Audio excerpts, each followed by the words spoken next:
এটা হচ্ছে ছোলা কচুর গোড়ার দিকেরটা, আসলে এটা কাটার সময় তোমাদেরকে দেখায়নি, তাই হয়তো তোমরা চিনতে পারছো না। এই দেখো, এটা হচ্ছে ছোলা কচুর গোড়ার দিকের কচুটা।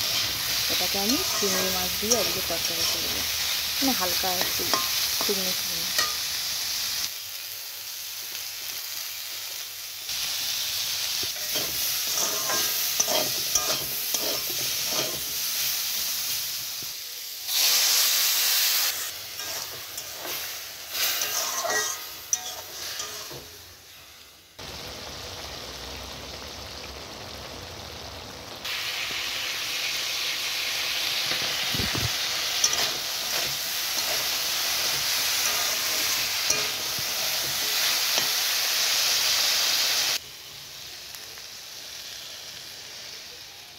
তো বন্ধুরা দেখতেই পাচ্ছ রেডি হয়ে গেছে কচুর গোড়া, আলু দিয়ে চিংড়ি মাছ দিয়ে একটু হালকা করে চচ্চড়ি মতন।